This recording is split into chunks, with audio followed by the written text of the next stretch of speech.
This meeting is being recorded. Okay.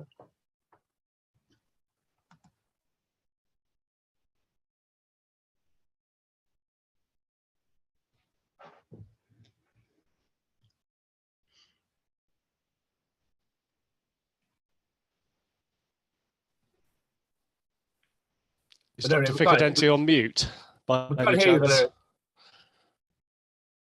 Yeah, apologies. Yes, here we go. We're still learning the process of those muting and unmuting, even though we had challenges during the last 2 years with those things. So yes, what I was saying is, in front of us, there are those three names that I would say we equally contributed to the realization of this process, this project, even though, I mean, at least in terms of how often we met, and Chris, of course, were there in most of the cases. And Valerio, could I just ask you to bring the microphone a little bit closer, because it's very muffled at the moment. I mean, can you hear me in this way? No, right? So I guess we need to change this. We can. It was just very muffled. That's all. So I just wanted to try and make it clearer, because I don't want to miss anything you're saying. Yes, I think it's just a matter of changing. Let me change 1 second. I can use the one. And now it should work slightly better. Oh, it's much better. Yeah. Yes, wonderful. Fantastic. Thanks. So yes, what I was saying is we have done this work together, and this is born, and everything I'm going to present in the next few minutes is born from a very wonderful connection created by Vijak, who's I'm not sure if he's in this call. He has been a very great connector and put us together in a way, and then we carried on from there with this idea. So a big thank in my introduction would go to Vijak for having creating this wonderful chain of friendship that is still in place and produces wonderful work together. Now let me try to dig into the details of what we have done. So the first, I would like to start in the other way around. Sometimes it's good to twist the table, and I would like to start from thanking who is part of this project, who have been, let's say, formally inside this chain of ideas and events that are occurring in South London at the moment, making it really a vibrant environment. So South London Partnership, where the idea of Big South London born, according to my understanding, made of those areas that you can see on your right-hand side of the screen, whether it's Richmond upon Thames, Kingston upon Thames, Mecham, Sutton, and Croydon. It's wonderful that at the moment this area is trying to coordinate a certain number of activities, and I see, for example, Susan and Nicole, we have had some wonderful conversation about what's going on at the moment around certain places that are listed here, and in this area at the moment there is a coordination, a synchronous coordination around looking for innovation and connections with small and medium enterprises. That's great, and that's where we're sitting at the moment. That's where this project is sitting. That's thanks to the people that have been financing this project. Then we have the Business Solutions Center, where that is LSBU Business School unit, I would say, and that is helping small and medium enterprises with their, I would say, strategic and everyday problems, if that's correct. That's it. And Sid is working there, and recently he has been, if I can say, made in charge of the new project, which is, what can you remind me the formal name of it? Sid, please. So we've been sort of put in charge of various different projects that also include developing marketing, digital marketing modules for enterprises so that they can learn to upskill themselves. We also look to develop workshops as well. And all of this is student-led as well. So students that are currently applying their skills through their courses they can look to utilize in a practical sense, and any prior work experience they might have as well, which can benefit small businesses in guiding them further. Thanks, Sid. And yeah, this is the remark that is happening at the business school and with the business school. So all this together is let's say the stakeholder formally contributed from a perspective, also from a financial perspective, to the realization of this project. And of course, then Chris, as I said, Vijay, David, from the design of the idea and the investigation that we have done. So given that, what's going on? What is this about? This is about connecting the research expertise that are sitting at the moment in universities with the businesses. And the idea is to make those research expertise being fruitful, helping businesses. That happen through business innovation and growth, which is the acronym that stands for BIG, big. It's not big intended as if it's large or as an adjective, but it's actually an acronym that is here to trigger this concept, this conceptual framework.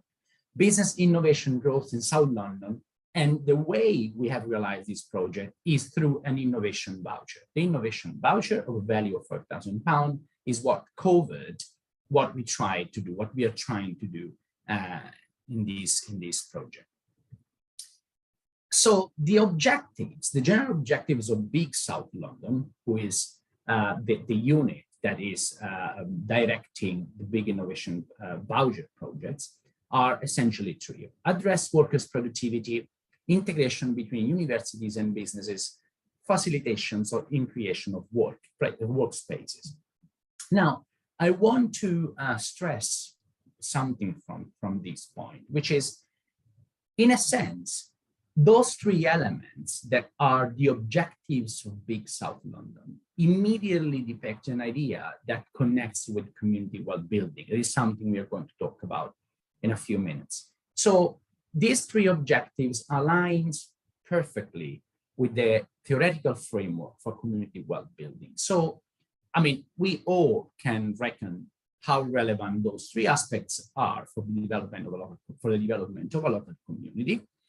And we all reckon how important and how crucial it has become the word sustainable and environment. So the locution sustainable environment at the moment, I think it's trending almost in most of the research arena, and is trying to be communicated in different settings. So I want to just insert in this conversation from now this idea that sustainable and sustainable environment has to be considered not only under the perspective of the green economy, what is called the clear economy, but also under the perspective of the economy, the sustainable economy per se.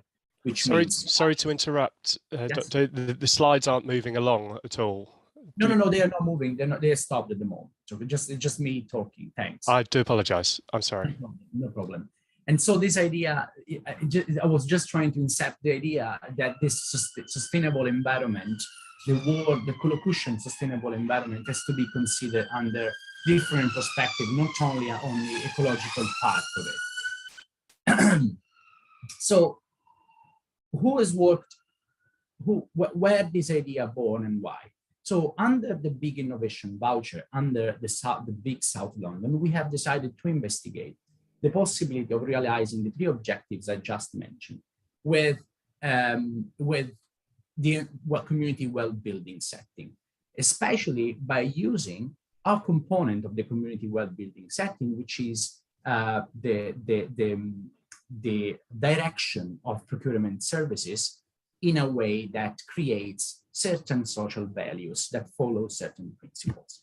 And that's where the conversation with Crystallizer at the beginning started. And so where the collaboration between Crystallizer and London South Bank Board. Can I just say, Dr. Valero, Yes. just to clarify, the title slide is still showing for everyone? Only the title is showing. Correct. That's what the other person's been saying, that the slides are not moving. We can only see the title. Okay, apologies for that. Let me see what's going on. That's that. it's probably showing something else. You can share only. Oh yeah, because this is what you shared. I think the other one. See, if you stop sharing.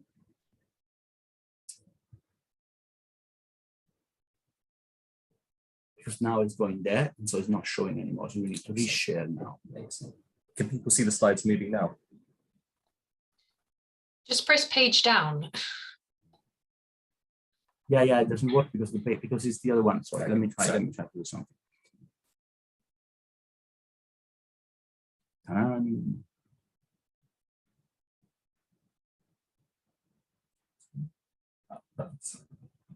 Should be something moving, right? Yeah, that looks better. Yeah, thank you. Here we go. Thanks. So we were talking about the objectives of the innovation voucher. So the objective of this innovation voucher is to explore the opportunities of leveraging anchor institutions, and I will come to the definition in a minute, procurement and investment in South London community to improve individuals and communities' social standards of living according to the community well-building framework. So let me try to clarify, make it more simpler word. We tried to keep in touch with what is called anchor institutions in the community well-building setting to understand if there is a room for an improvement of the standard of living in the area of South London by means of a platform. And the platform is where certain services of certain procurement services will be sold or will be advertised, where demand and supply will meet. Now, I need to say a few words around community well-building before making completely clear the concept of what we're trying to do. So, community well-building, I consider it a form of local socialism, where essentially community stakeholders act to transform the society in which they live under a certain number of objectives, principles, or values. And those that you see in these slides are the values. So we have living wage expansion, community banking, public pension investment, worker ownership, municipal enterprise. So this is the idea that community well-building is trying to share, is trying to create. As every general theoretical setting, it works in a stereotype. It has been decided in a stereotype environment, but it has found a few conditions, a few places where it worked already, and we will see them in a minute. The anchor institutions are the crucial player in these community well-building settings. So anchor institutions and local stakeholders are the two parties in a community well-building setting. The anchor institutions are essentially, in the formal definitions, mostly public sector institutions, while in the setting we look at, anchor institutions are public and private entities that contribute to the development of a local area. Now, if we think about what happened, for example, in Cleveland, where this community well-building idea has been applied, I think for the first time around 2007, 2008, the idea was given by the fact that certain big players in a local community can essentially express big economic power, directing or let's say leading the economic development under certain type of market setting. Now, the idea is, is it possible to transform a little bit the market setting in which usually a company operates or an entity operates in such a way that the positive externalities of their operations develop the community, develop the environment around them in a different way, or by using certain values? That is the idea. So why is an anchor institution should be part of a community well-building setting? The reason is their economic power, their capacity of transforming the society through their action. And that's what happened in Cleveland, where essentially the worker ownership of I think, a set of a laundry or a set of a cooperative of laundries created a friendly setting for employing a certain number of employees that wouldn't have been employed at that point in time or with that specific condition. Naturally, these, at least for me, for my way of thinking, goes to the economic theory. So all this perspective of social, all those forms of socialism, we know they can have some pros and cons. They can have some problems and some solution inherited in their projects, in their situation. So depending on the condition of the environment where you try to apply the community well-being setting, you might have different responses. So you might need a variation of the setting of community well-being. Indeed. Valerio, just to remind Yes. you, you have 10 minutes. You have 10 minutes left. Yes, yeah, thank you. So indeed, where community well-being is born, we see Cleveland, Preston, Mondragon, and now we're trying to think about South London. So those places that I just listed, they have their peculiarities. They have been set around different variation of community well-being, or by using certain type of transformation. In South London, we try to investigate what the relationship between the anchor institutions and the small and medium enterprise through the procurement services. And we try to say, okay, is there a case for having a marketplace, a digital marketplace that facilitate the meeting between anchor institutions and local and medium enterprise? Is there a room for creating integration between these two parties by creating some positive externalities that are led by the community well-being setting, which is, as we say,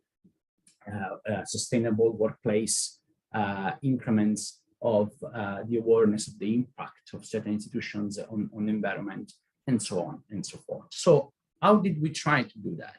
We have contacted anchor institutions through a semi-structured interview, and we try to understand if there is this room. So the semi-structured interviews, I think they went ahead for about 1 hour per each person. Yeah, we're trying to contact something like 20, 25 people coming from about 15, 18, 20 anchor institutions. At the end, we had 8 people interviewed. So let me stress out let me try to underline the idea that we are not validating the statistical significance of the results. We have used the opportunity of these semi-structured interviews to keep in touch with the anchor institutions and to explore the possibility of creating a network of anchor institutions. We not only wanted to see if there is an awareness of community well-being, if there is a will of pursuing such an objective. We actually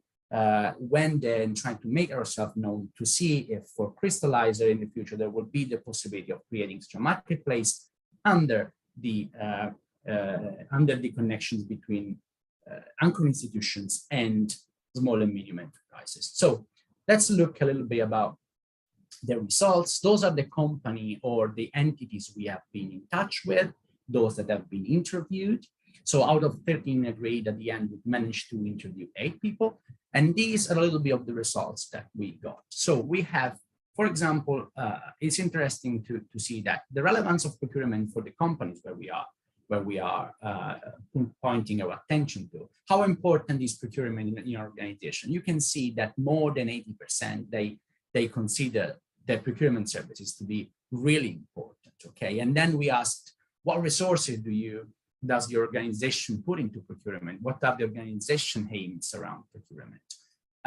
Everyone say that there is a team, there is at least one person dealing with it, that there is a budget devoted to that, either from the public institutions and for the private one. So there is room for that, for paying attention and having a budget in that area. Plus, we asked, which kind of procurement tool do you use? How do you manage the relationship with your small and medium enterprise, or with your enterprise in general, with the enterprise in general that provide you services? And we see that there is a set of software that has been used.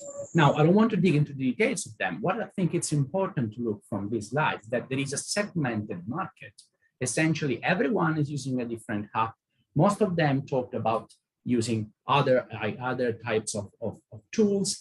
There is always people managing those kind of tools, and there are teams working with that. So the structure of procurement services, as it seems obvious, but it's very well maintained inside these anchor institutions. And so it needs, or I can see from here the lights, from these lights, that there is the need for an integrator for that area. Now, when you come back to the idea of community well-being, CWB addressed in these slides, we have asked if the person were aware of it, if they heard about it, what do they think about it? So 50% of the respondents say that they have heard about it, that the awareness, when the other 50% that was not aware about community well-being have been instructed during the interview, and then they have been asked if they see those values to be part of their company, if they think that these values are essentially relevant for them, and everyone said yes, of course, even when they didn't know about it. So the relevance of the topic, the relevance of the elements that are incorporated in community well-being are crucial also for them. So if you look now at this part, when we tried to break down the interest into different areas, for example, we're trying to see how important is social value when procuring goods with services that are below or above 25K. You can see that the higher, in a way, the higher the amount of money that they are spending in procurement services, the more relevant that has been considered. So there is still a 28 to 30% of people that consider not important, but the majority of the people have said, yes, this is relevant, we should look at it. At least the sentiment of what we were talking about were always positive, yeah. And then with regard to social value, how important is buying local and or supporting local business in your procurement policies? As you can see, we have something like 70% of people says that is relevant. So at the end, we are already seeing the lights of the possibility of creating such a setting.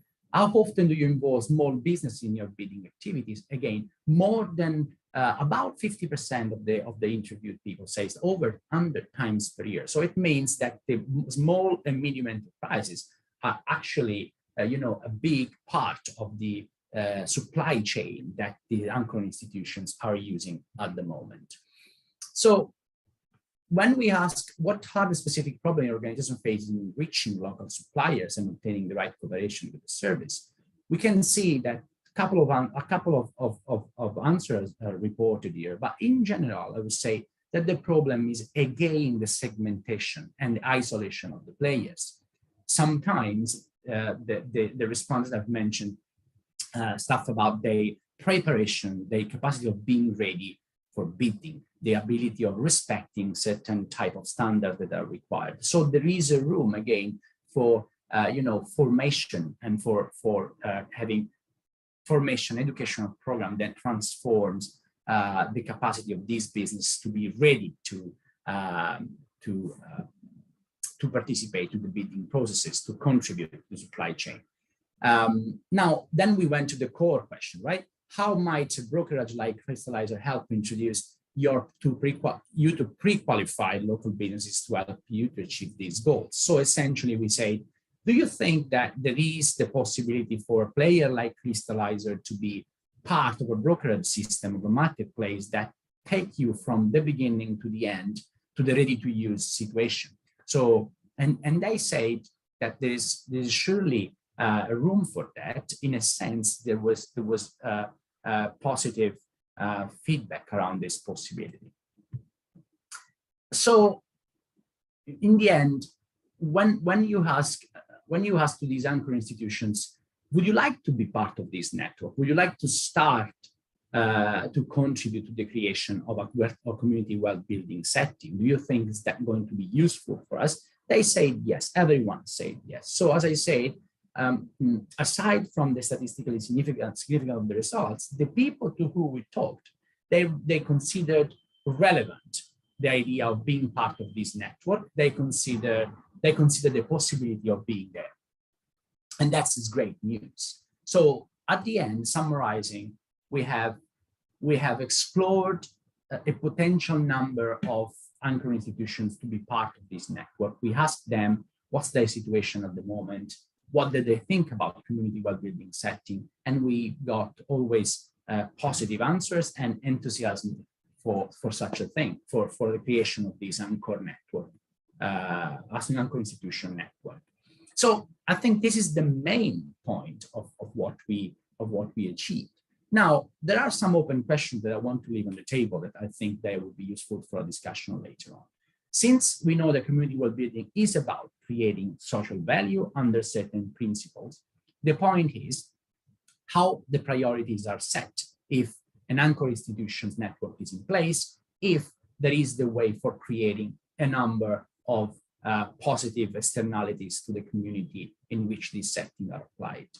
So there is possibility for making participation possible, and that's where when I think about Chris and his contributions, then how can we tokenize the value created through the platform that we are thinking about? So how can we make the transaction happening in the platform being useful and utilizable by the players that are part of this setting? And how to secure sustainable supply chain and procurement processes. When I talk about sustainable, in most of the cases in my head, in my word, I'm talking about sustainable economic setting, not only environment. Okay, how can we make this whole process sustainable from an economic perspective in such a way that it can carry on? And finally, I think, is there a room and a role for a local bank or for a cooperative credit system? So those are the questions I would like to leave on the table. There is a lot to talk about, yes, but much more to do. This is it. Wonderful presentation. Thank you so much. Thanks. Well done, Valerio. Just about right on time as well. This is perfect. Ladies and gentlemen, it's my pleasure to introduce now a very, very distinguished guest, Anwar Ali. Anwar is a social entrepreneur. He has a social enterprise, Upturn, in the Greater Manchester area. He's from Oldham. And the reason that Anwar is invited to speak now is that he has a track record of challenging systems that are not working. And he's a great critic of community wealth building as well, despite the positives. And it's very interesting indeed to hear his perspective. I've spoken to him before, and that's why I invited him back to tell us about what's going on in Greater Manchester. They have a well-funded program, which the partners in the different parts of Greater Manchester are participating in. But I don't want to eat into his time. So with a great round of applause and thanks, Anwar, I'd like to introduce you. If you care to say a few words from your personal perspective. Okay, good morning, everybody. Hope everyone can hear me okay. So first thing, you'll be glad there's no PowerPoint presentation here. So what I want to do today is really just have an honest conversation, for the 15 minutes that I have got. It just give you a different perspective. Now, I think, as David said, I'm a social entrepreneur. I've been running a social enterprise now for 20 years out of Oldham. And over that period of time, this whole conversation about community wealth building, it comes up, and I'm sure it's come up well before I was alive, and it continues to come up. And the thing that I've gauged in all these conversations is lots of people talk about this, and everyone around this table here today, we're all here because we have an interest in community wealth building, place community, or whichever angle that you're kind of coming at. But the problem, the challenge I've put to everyone here is, if you leave today out of this meeting and just go and find a stranger on the street, or even just go back home and ask a relative or a loved one, and just ask them can I just ask you what community wealth building means to you, and see what response you get from ordinary people. It means nothing to ordinary people. This is something that anchor organizations, people like ourselves, grapple with all the time. If I tell you, the 101 strategies that I've seen around community wealth building up and down the country, up and down the different towns, and there are lots of people talk about this. Lots of energy is spent discussing strategies, talking about collaboration, bringing people together. The missing piece of the jigsaw here has always been, how do you do it then? So we've just seen from the last presentation, procurement and various other things discussing. Well, let me just tell you a story about when a local authority or an anchor organisation points you to their portal and says, go and register there. Then what happens? You know, you just registered on a portal. Does that mean you're going to get a contract? No, it doesn't. It doesn't mean anything. It means you're waiting to see what turns up. So, you know, is that good enough? You know, as a response? Anyone who's been through a procurement process and tried to fill out an ITT PPQ, please, you might need a degree to fill out that conversation. So there's lots of things here that need to be changed. And the conversation is the other way around for me. It's not that we need the strategies. The strategy is already there. In every single town and place up and down this land, if you go and have a look, there'll be a strategy somewhere about community wealth building incorporated in a business plan or a strategic plan or a corporate plan or whatever you want to talk. Ask the question, what have you done about it over the last 10 years? The question is, that's the big stumbling block here around how do we bring this stuff to life that actually has some relevance. Now, I've been grappling with this obviously for a long period of time. So let me just give you a bit more of an example of how what we're trying to do in Greater Manchester, or more particularly in Oldham. So the last 4 years, I've been really grappling around a place like Oldham. And, you know, if I say Oldham to lots of people, you know, people might have positive or negative thoughts around what's happening, but places like Oldham are up and down this country. In every single area, there's prosperous areas, there's areas of issues, but actually that's up and down the country. It just depends where you might be and what you're trying to solve. But the ultimate part of how you solve this is it's locally, it's that place-based approach. Everyone knows what that means. The second bit is how do we resource that in a long term, not just a token gesture of we'll put some funding in for the next 2 years and hope that something happens. You know, if you go to a place that's actually transformed itself, what you see, the elements around that, it's happened over a period of time. It doesn't happen overnight. And there's different elements that kind of come along that kind of allows that to happen.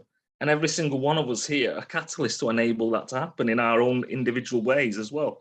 And that word of collaboration and bringing stuff together, now more than ever, that's needed, because we haven't got this magic money tree out everywhere. You know, someone's going to give everyone any money. It's down to ourselves as organizations to really engage and work together in a different way and make the resources that we have work. Because if we're asking people for extra money, it's never going to work, because that's what happens in all these strategies. They come up with a plan, they then go and try to find that resource. The resource is never there because things change all the time. Who would have expected the pandemic? Who would have expected the Ukraine war, you know, straight afterwards? Who's expecting the living crisis that we're going through? So there's always things that are always happening. So this conversation and that we're all grappling with here ultimately benefits local people. It's all about people. It's all about communities. It's all about business. So how do we open that up?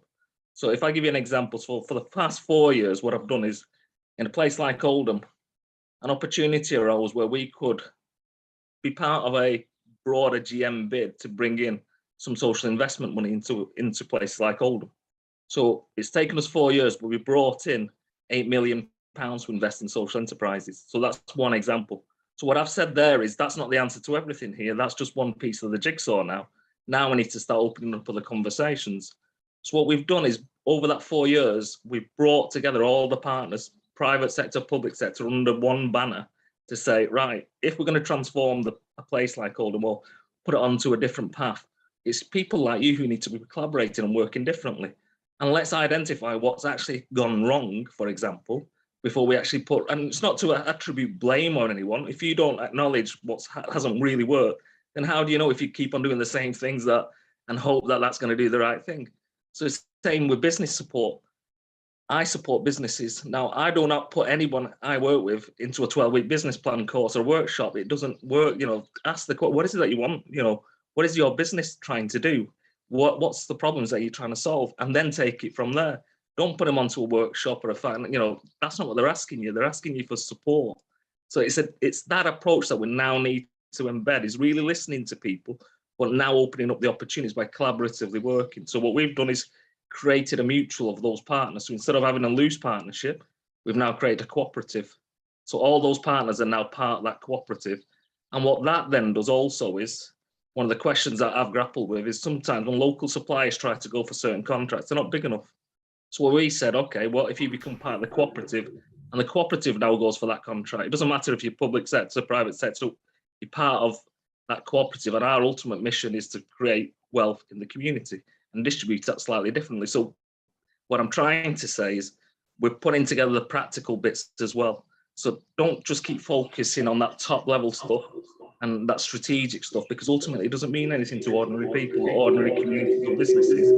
It's that end game that we've got to really start to focus on. There's plenty of examples now starting to emerge. And it's how do we utilize the resources that we currently have, but in a different way? Not go chasing new monies or dreaming of new pots that don't exist. It's what can we do right now that makes a difference? And that long-term planning, I would ask you all to just to think about that for a period of time. If we do short-term over the next 3 years, it's not going to work. No matter where you try these projects or initiatives in these communities, because what communities say to me all the time is, it's great when a bit of investment or a regeneration project turns up for 3-4 years, and then as soon as it disappears, everything goes to pots again. So where's the long-term planning in that? So I'm saying we just need a different approach and not take communities for mugs anymore. People want to get involved. Businesses want to get involved. Let's treat them as an equal partner. And if you bring them to the table early on and discuss those plans, it really works. This is community wealth building really working now, really opening up and doing practical things rather than just strategizing about it, you know, coming up with more research papers. I'm sorry, but these, you know, those documents are already there, out there, all over the country. What we now need to do is mobilize those local partners and really show them how to do it. And that's, you know, we've got an example here in Greater Manchester. There's examples all over the country of this as well. So it's not something that happens in the north or something that happens in the south. But I would implore you just to reach out in your communities and have a look. And if you can bring those partnerships together, that's how we can kind of really make this conundrum work. I'm happy to take any questions and think just about running out. That is amazing. And mobilize. That is the message I'm taking away from that. I've been living in Kingston upon Thames since 1992. And I've got to tell you, and I've worked for 8 years inside one of the anchor institutions, Kingston University. And then it was always a zero-sum game, right? If we get some funding, oh, that means the university down the road doesn't get it. Fantastic. There wasn't much collaboration going on. But I've got to say, things are starting to change. We've got, with the knowledge exchange, universities are working together, and being inside this collaboration with the LSBU, I can tell you that they're very open to collaboration with Kingston and with Roehampton universities. That collaboration is going very strongly, but we need to push on from there, which is why I'd like to bring into the panel discussion Mel Ashdown, who's our NHS representative today. She's a driving force behind the South West London training hubs, and she is part of an anchor network as well within the NHS. I'd also like to bring in Paul Burns. Paul is, he runs a consultancy. However, he's from the construction sector and he knows about life inside the tier 1 contractors. So it's a very interesting perspective, because really for us, those contractors are like anchor institutions, because when they subcontract to small businesses, they're doing a kind of internal procurement. So it's great to have them on board, and he's been very actively promoting the skills agenda as well. Paul has. So Anwar, Mel, Paul, and Valerio, I'd like to kick off the panel discussion, if I may, and then you can start to talk amongst yourselves by asking you, what does mobilization mean for you in your sector? We have to mobilize. We've got that message loud and clear from Anwar. How are we going to do that? Mel, shall I start with you? Thank you, David. Primary care anchor networks. This is how we think of this, as we frame it. Our narrative is around primary care anchor networks. From a healthcare perspective, it's a relatively new for us in primary care to be thinking about it. So in terms of mobilization, step one is really familiarizing ourselves and our stakeholders with what it is and what it could be and what it might mean, and finding alignment with some of the priorities that we have in healthcare, So mobilization for us is really, we're right at the beginning from a primary care point of view. The concept of community wealth building is very new, but our mobilization steps are set out in that we are aspiring to develop a charter, which many areas across England have already done. So we want to do that and are expecting that this would take time, perhaps even a year. So it's one of our training hub areas have said that it took a year for them to get their charter together, their Anchor Network charter. So that is kind of a way of managing expectations for ourselves, is that it does take time to get the stakeholders around the table, like today's event is quite helpful, but then to talk through and ensure that everyone's at the same place. We're using that common language to be able to plan together. So David, I hope that's sufficient for now for mobilization. Thanks for kicking us off. Paul, welcome back. Nice to see you again. Hi, David. What's your perspective on this? How can we mobilize? How can we work across sector? How can we understand social value, implement it? Yeah, the timing's great to have events like this, because the whole social value agenda is becoming more complex for contractors by the week, and they're just so receptive to any integrated approach that will allow them to meet the targets that they've put into their tenders.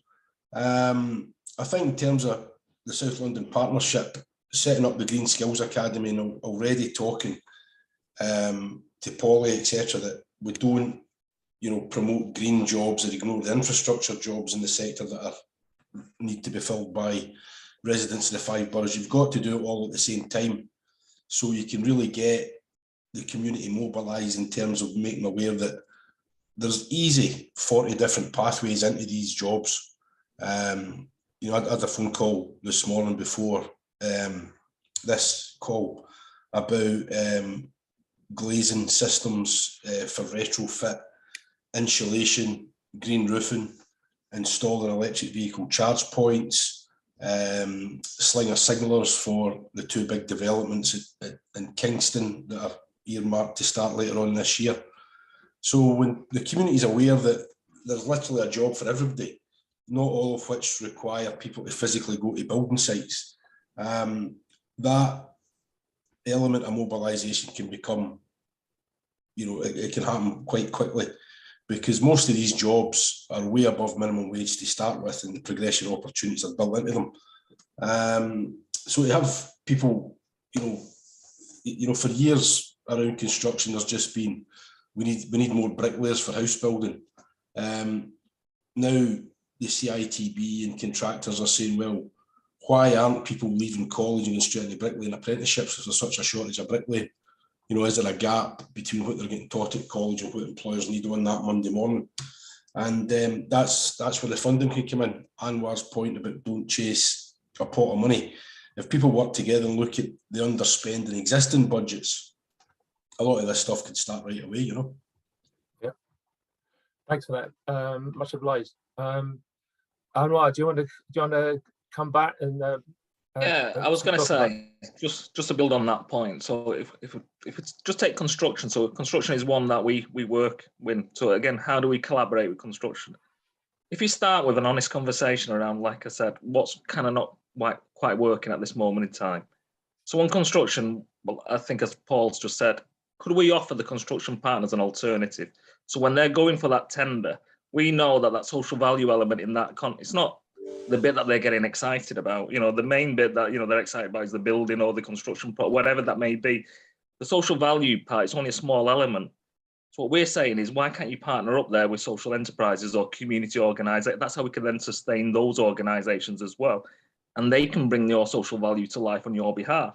So instead of one apprentice for every £1 million worth of spend, you could do a lot different. Or even the procurement organisation, so it's one of my bugbears with the local authorities, is for that, why are you asking for one apprentice for £1 million? Why can't you ask for 60? And why can't you say all 60 have to be local kids and you have to guarantee them? So there's lots of things that you can do if you would work in slightly differently. And those construction partners would also be open to that. So it's just, how do we work together in a different way that actually makes this work? So it's that, how do we make it sustainable? and how do we make it commercially viable as well? And if we can crack that nut, that's what then opens up community wealth building for everybody, because you're doing it with existing budgets and things, and that's the reality of business as well. You know, you can't invent that this money tree doesn't exist. So we've got to work in a way that maximizes what's currently available to us. And that's no different for anybody, whether you're in Oldham, you're in London or Newcastle or Scotland. Let's work collaboratively in a way that really kind of builds this wealth back into the community from what we currently have, and then work with partners to kind of really make this sustainable. Yeah, just on that point there, Anwar, to give you an example of how important social value is, any highways tender, and we're working with Castaigne and a few of them up in Greater Manchester and on the projects, the highways agency set a minimum of 10% social value. So if it's a 500 million contract, you've got to put in 50 million quid worth of social value. But nobody's winning a contract by putting in any less than 25% social value. So this is what I mean. This is why they're so receptive to projects, proposals that go beyond the side jobs. So we're putting in a few proposals to Travis Perkins, for example, who've got a massive role in these projects in terms of all the stuff they supply to the projects. So the main contractors are now actually looking, you know, at every angle to get that magic figure. Now, the next target is going to be somebody winning social value, a contract with 30% social value. And the more they can see that jobs can be created across a far broader spectrum than just a couple of bricklayers or a couple of joiners getting apprenticeships, the easier that is to get them to sign up to commit to that. There's also massive post-contract social value targets. So in terms of what does the community look like 3 years after a particular project's finished? And again, because we've got a post-work qualification system set up, we can feed back to contractors after a job finishes. These candidates will still be working in the industry. And that's why you've got to go right across beyond the narrow range of traditional apprenticeships. Because if I speak to Castaigne about the M62, for example, and say, I want you to take on 6 brickies from Rochdale and 6 painters and decorators, the conversation's dead, because they don't need painters and decorators or bricklayers. They need plant operators, they need scaffolders, they need document controllers, they need crane operators, you know, they need HGV drivers to get the builders, merchants stuff to the site. And it's that, once you've got that conversation, you just work your way back.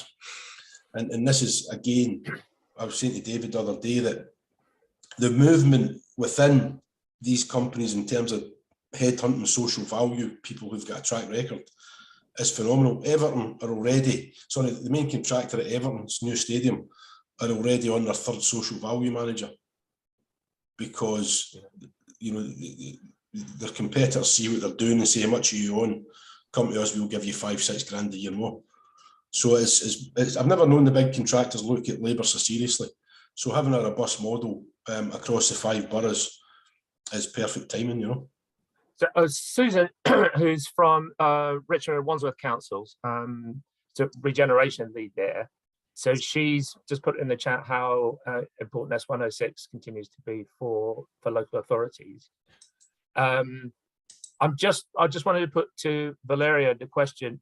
We've been looking at potential for cross, sectoral collaboration on things like social value. Let's say, if, as Paul says, there's a massive investment through a project into a community. In your opinion, does the research show that different anchors would be up for coordinating how that endowment, how that windfall is spent? Well, the answer all in all is yes, but there are some points that Anwar said before, and part of what came out now in the conversation that I want to keep on the table. So if we go back to the example of construction, okay, if there is a new building to be done, a convention area that is going to be a place where massive buildings will come up, what happens usually, right? That there is a regulator that says, okay, out of these N flats you're going to build, we want to have some social areas to be given back to the local community. So the park, so a building where there are going to be some social activities and so on and so forth, some social housing, for example, things like that. So if you look at institutional level, what happens is that those implementation of social realities in a community, they are designed by authorities that draw the lines with the laws. Now, if we go back into a model in which we ask to people or to anchor institutions to voluntarily contribute socially, because they do something in an area and they want that area to look better, then we need to keep in mind that the social value and the economic values going together in the same direction. So yes, surely anchor institutions will consider that, but we still, the issue that I see and where the challenge is how to make that practical and relevant for the person walking on the street 10 years after that building has been done, and keeping in it the economic sustainability of the process, because otherwise the people buying that house, that flat, will be paying the price of that social value that is being built just out the street. So the way for bringing this stuff together for me is still something that I gives me a lot to think about. That's it. Okay. Mel, I know it's early days for your anchor network. There are a lot of challenges around mobilizing such a large, diverse, really network of institutions as the NHS. But I know there have been examples of really good practice around the country. I'm thinking of the Wigan deal, which was very successful at Community Wealth Building in the sense that they were able to award very lucrative contracts to SMEs in adult social care, for example. Do you think where would you go next in terms of cross-sectoral working, in your opinion? Outside of the NHS, if you want to network with other anchor institutions, who would they be, and how would you network with them? Can I put that question to you? Yeah, thank you, David. You're right. It does and can feel overwhelming because in the NHS, we're kind of in a bubble, and in primary care, we're even in a smaller bubble. But there are statutory bodies and stakeholders, key stakeholders that we have. The main one being Health Education England, so HE, and then we have NHS England as well. So where we would go is work with them and pull people into that group, because primary care is actually a smaller entity than the NHS as a whole. Well, in terms of visibility, primary care are GP practices, but most people will think of the hospitals. So where we would go is work with our main commissioners, that's HE and NHS England. And I think we have 2 HE attendees here today as well, participating, to bring those stakeholders together. And those stakeholders are beyond health, which includes yourself, David, thanks through this work, starting the links with the HEIs, higher education institutions, our local authorities, the police. It's much broader than just health. So that's where I would be with our RCS integrated care system is where I would target that activity. Fantastic, thank you. Anwar, how does it work in Greater Manchester, the coordination across sectors? Yeah, so again, I guess it won't be too different. So in Greater Manchester, there's a conversation that's just kicked off again around creating community wealth hubs across the different 10 boroughs again. So the conversation that's happening there is, what I've if there's any resources, wouldn't that be better directed into the local areas instead of coming into a central place, and then you create these hubs all over, and then what are you going to do? Who's going to sustain these hubs? So again, my question would be, you create the hubs, which is great, and then what happens to them? What's their long-term plans then? Are they there for the next 3 years until local government changes or national government changes, and that's no longer the priority? So it's going back to my original question. So what Greater Manchester is bringing us all together at the moment, just to say, okay, this is what we're thinking of doing. And they're asking all partners, whether it's small social enterprises to the to kind of have a serious conversation. And from that collaborative approach, they'll then decide, depending on what the bigger feeling is, you know, so the 10 boroughs of Greater Manchester, it's not just city centre Manchester, you know, it's the outlying areas will say, hang on, everything's going into the centre. So there's all this politics and everything else that's going on. But the approach that they're taking is obviously, if there are some resources, how is that best spent now? So places like Oldham could, you know, pitch and say, actually, we can build it into this part. And what I'm trying to say is that long-term vision then. You know, it's not just having the vision, it's how you're then going to sustain that part and how you're then going to do it. And enterprise plays a key part of this then. You know, any thriving area that you ever go into, there's a thriving business community in there. That in itself will create community wealth. You know, if you create the conditions right in any given area, we're talking about high streets regeneration. If you look at successful high streets, it's going to take a time to change that around, but you create the environment and those businesses potentially will come. That wealth will start to generate itself if there's something there for people to come to. And also, we're in this middle of this living, you know, the worst crisis in living standards for a long period. So people are really worried at this moment in time. The ordinary, you know, those, especially that, you know, those people at the bottom end who we work with a lot, you know, they're really stressful. You know, to them, it's how to create, you know, make sure there's a meal on the table, the kids are getting enough what they need. You know, they're grappling with bigger questions than sometimes what we kind of give them credit for. So there's lots of issues here, and it's up to us as organisations to really enable that to happen. And let me just finish on one point. I don't know if you're aware that 10% of all public sector contracts potentially from next year have to be spent within the voluntary community sector. That's a huge game change of community wealth building. Secondly to that, everybody is looking now for innovation. And if I told you that within public procurement, there's 118,000 that you could take off a big contract and test innovation if it's linked directly to community, how many local authorities or anyone that you're aware of has ever used that mechanism? I've done the research, it's not many. People are happy to put a tender out for 20k for an innovation project in the community. You could use 118,000 to do that and not put that out for tender. Now, why you're not, you know, so again, it's not happening. The mechanisms are already there. Right. Just need to change the system slightly to benefit communities, its people and businesses. Yeah, thank you very much for that. Sid, can you stop the recording and we'll go into breakout groups? We've got 20 minutes. This meeting is being recorded. I very enthusiastically entered this large one, so I should really explain what you were talking about. But, David and I were in the same group with Susan and Sonia, and we were learning really about from Sonia about a shift in emphasis on participatory governance and social movements, and how we're trying to move things from the cosmetic into the core, which is basically what Anwar was talking about earlier.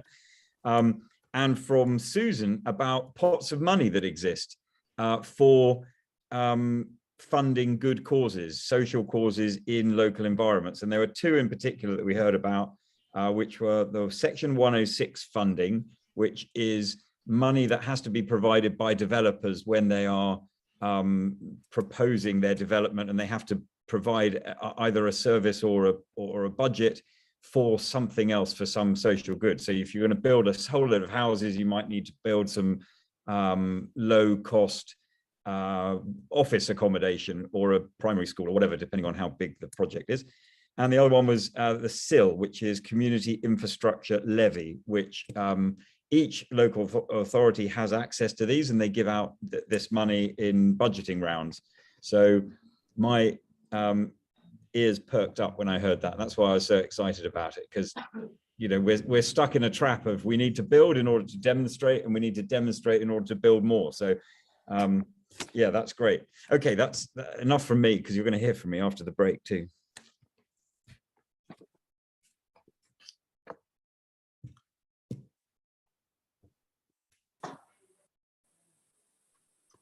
You're on mute, David.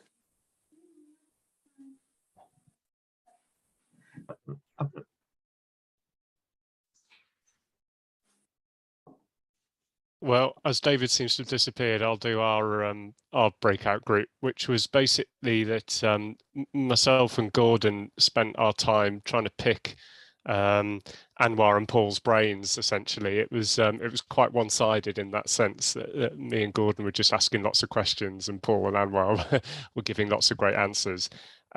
Broadly speaking, I've got a project that I'm trying to set up, which is community ownership of buildings on a high street to allow communities to be the landlord rather than absentee landlords and individuals. And I was just getting some ideas around kind of corporate structures for that. And Gordon, I feel like I can't really say too much about yours, but the sense I got was a sense of frustration that you've got some great ideas around how to try and kind of get collaborations and networks going, but that despite lots of kind of form filling and bidding and all sorts of that, and people say, yeah, great idea, it's not actually happening. And so you were looking for advice on how to try and move that forward. I hope I've represented what you were saying roughly correctly. So yeah, it was really good. It's nice to have people who are kind of big players in this, spending their time talking to us and giving us some ideas. Amazing, thank you. Who's next? Alfred, maybe? Or what group are you in? We were in group 2, so yeah, we did our introductions, and we had Tilly Harris, who works in Brixton and works a lot with the community data, and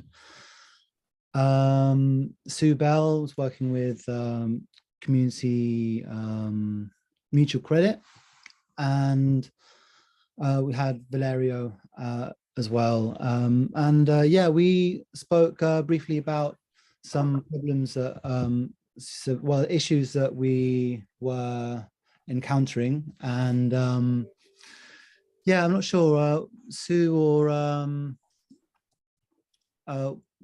Tilly, would you like to talk a little bit about those? Yeah, so I think that we seem to all connect on this tension between technology and people and relationship building, and how you find the balance between that, and what tech can do and what it can't do, and who is tech actually speaking to, and what's the information trying to say on platforms that it can never really say to people on the ground. And I think it's just like still trying to find the balance or the bridge between that. Yeah, between like representation and actual reality of real experience. Yeah. Amazing. Well, we're going to talk about a lot more about that after the break as well. So the final group, who hasn't had a chance to say what they said.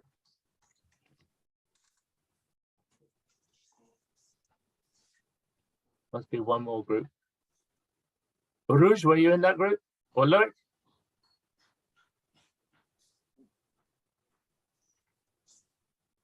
Silence. Sorry, I was in that group, David, but I wonder if Dill is better placed to discuss some of his ideas, because he was quite informative. Okay. There was a discussion at the beginning about the policy regimes that constrain and impact what's possible in this stuff, and I guess I pushed back a bit and said if we are obsessed with the policies and trying to change those, that takes away, I think, from the focus of community wealth building for me, which is building local agency so that we're resilient to whatever policy throws at us. The policy exists. We are presumably active in other areas. We vote, we have opinions, we discuss. So we're doing our bit to influence policy. But the point of community wealth building, it always seems to me, is to increase local agency so that whatever the policies, we, in our context, have some ability to maintain our activities, grow our activities in spite of what the weather throws at us.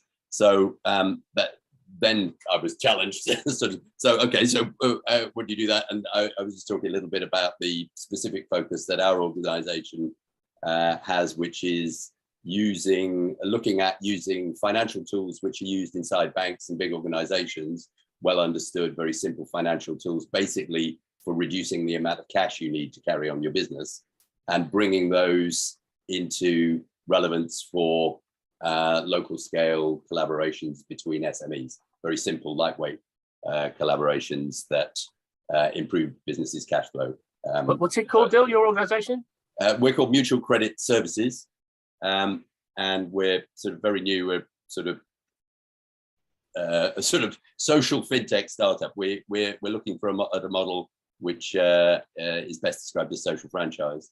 At the moment, what we're doing is building a business network in the Northwest, which is for multilateral obligation clearing. That sounds right a mouthful. It's basically businesses chuck all their received invoices, money that they owe, into a bucket, and a clever bit of software find loops within those. A owes B, owes C, owes D, owes E, owes A, and at that point, the lowest invoice in that loop can be cancelled out.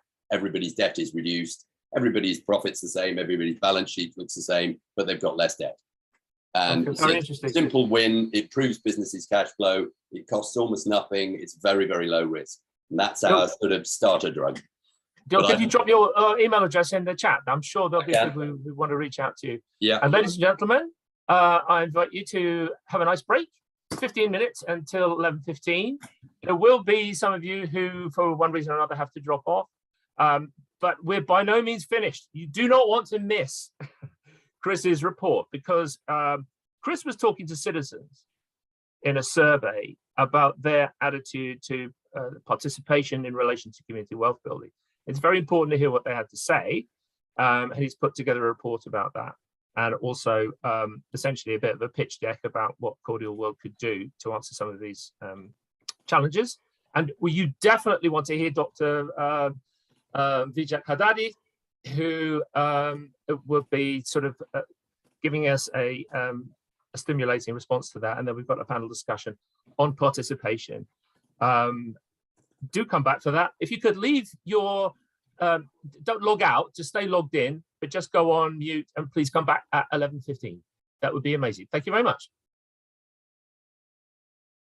It's my pleasure to introduce, ladies and gentlemen, it's my pleasure to introduce Chris McGregor. Chris was a former long-serving Army officer who's taken a change of direction and has co-founded an institution which is very exciting and very important, international institution, a foundation called Cordial World, which is looking at issues of participation in relation to technology, and what we and how, as we face 2022 and the new technological landscape, how can we increase participation? It's a very complex project. And Chris is in the early stages, but he's got an amazing team around him, some of whom I'd like to thank already, if I may, as well as Chris. We work very closely with Kelroy James, who's on the call as well. I'd like to thank you, Kelroy, for everything that you've done. Too many to mention, really. But you've got a new colleague who's going to join us today on the panel as well. We're looking forward to meeting him. So, Chris, over to you. And great. Tell us about the research. Thank you very much. Yeah, so I'm going to speak for about the next 25 minutes or so. It's a great delight to be here and to be talking to such interesting and experienced people about this area. So as David said, I left the Army after a 25-year career. In that time, I was able, and fortunate and unfortunate, to see the very best and the very worst of humankind and our behaviors towards one another. And I had a few moments where I came very close to death, and I saw some extreme suffering in different parts of the world. And I had a moment in a firefight in Iraq when I suddenly thought to myself, if I'd been born in this country, I would now actually be fighting myself and the armored column I was commanding. And the inequities still exist. That was over 14 years ago, 10 years ago. And so much has changed, and yet so much is still the same. There is so much that we need to do. And as Anwar pointed out earlier, there's a lot of talk, there's a lot of theory, and we've really now got to find solutions to actually implement, because innovation is nothing without implementation and positive impact. If it's just an idea and it stays at that level, then we're just going to keep kicking the can down the road, and we simply don't have time for that anymore.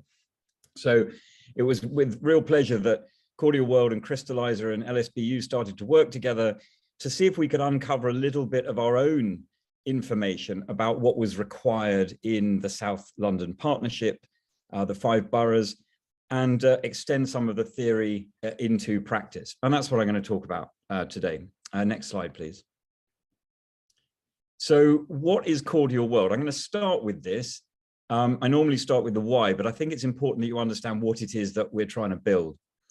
It's an inclusive and authentic place for people to share real insights and their life stories, solve complexity, and co-create value together in new ways. Just click, please, one click. So if you could imagine a YouGov for the 21st century that is not extractive, but is symbiotic, plus LinkedIn, plus a collaborative tool like Slack, and plus local community like Nextdoor, and package that up into something that gives you real access to people, and people real access to decision makers and those with power, whatever sense that you want to frame that in, then that's what we're trying to build. And it's got to be inclusive, and it's got to be authentic. And actually where we're trying to get to, and the reason that we have a Cordial World Limited and a foundation, is that ultimately Cordial World should be owned by everyone. As one of the principles of community wealth building, this idea of plural ownership. Really, everybody here on this call, you're already part of Cordial World. I want it to be ours, not mine. It's going to be for all of us, and I want to build it and build the pie as large as possible with you, so that all of that wealth and value from our own lived experience goes back into communities. Okay, next slide, please. So I'll start with some really big high-level thinking. And this is a thesis that we're running on at the moment. If you look on the right-hand side of this slide, you'll see that the top 3 most severe global risks, as identified by the World Economic Forum, and this is actually from the Edelman Trust Barometer, are environmental: climate action failure, extreme weather, biodiversity loss. There is an anxiety around this, as you can see from the left-hand side, and there is severe concern about what we are doing about these increasingly relevant stresses to our environments. What's circled underneath that, however, are the 2 societal biggest risks: social cohesion erosion, so collapsing society, and livelihood crises. My thesis is that we cannot deal with the top 3 risks unless we deal with the 4th and 5th, and we're trapped at the moment, and politics is trapped looking at the 4th and 5th. And if we can't get those right, we're not going to focus on the top 3. And there's a real existential issue in this for all of us. So we've got to act on the social in order to solve the climate, and we've got to solve the climate so that there can be a social. Next slide, please. And what does this mean for trust and locality? So that's a global view. At the lower level, you can see that trust is falling. Government leaders are poorly trusted, whereas on the right-hand side of this, scientists are trusted, but most trust what is local to them. People in my local community, look, 62%, and my local, or my employer and CEO, 63%. So people trust what's local. Next slide, please. 2/3 of change initiatives fail. 2/3 of people don't trust social media, unsurprisingly. And 2/3 of people believe that their voices are unheard or underheard. Now, I also think there's a correlation in this. The reason that change fails is because we ask the wrong questions of the wrong people, or we don't listen to the answers when they're given to us. And we need to do something about it. And if we don't actually act on it, we're not going to make this any better. Next slide, please. So we know that if you ask the wrong questions of the wrong people, you get the wrong answers, and you then create the wrong incentives, you create the wrong interventions, and policies fail. Next slide, please. We also know that if we're to track the benefits of things like community wealth building, we really need to understand how we turn that money into results for citizens, how we understand the impact, how we measure whether or not we're being effective. And that's one of the areas that we want Cordial World to build. So it's a measurement function as well as an impact function. Next slide, please. So what we started to do with Crystallizer and LSBU in March this year was to set up a survey that we wanted to spread across the borough, the 5 boroughs, representing 1.2 million people of South London. We thought that we would get about 1,200 responses, which would be a 0.01% return. In the end, we got fewer than that, much fewer actually. And I think that is part of the issue that we're all facing. People are overwhelmed with information at the moment. They are inundated with questions. There is so much that we're trying to cope with that just another survey, somebody asking you about, is not interesting. And it just sort of is endemic, really, of the broader issue. But we did get some results, and I'm going to just take you through some of the key results that we found. Next slide, please.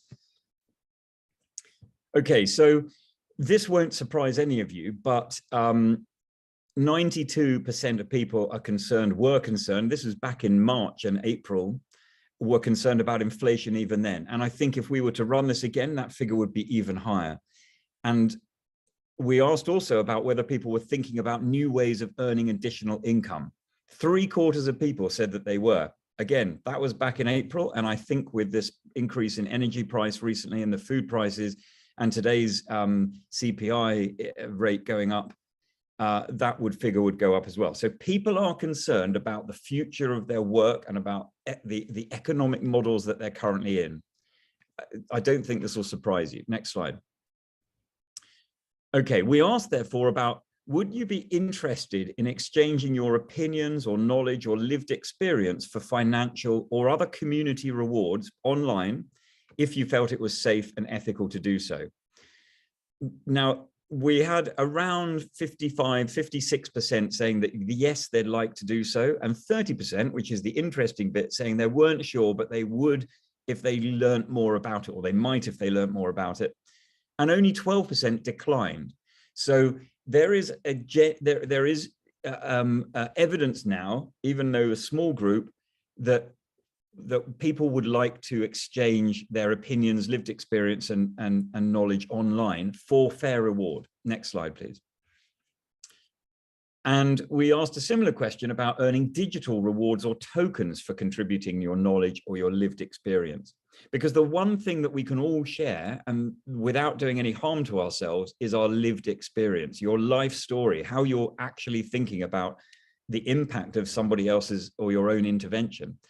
So over half said that they were very interested or somewhat interested, and around 15% said that they had no firm opinion on it yet. So I would put that into a category of could easily be persuaded if we could build something that was safe and secure and allowed them to exchange this knowledge for fair reward. Next slide, please.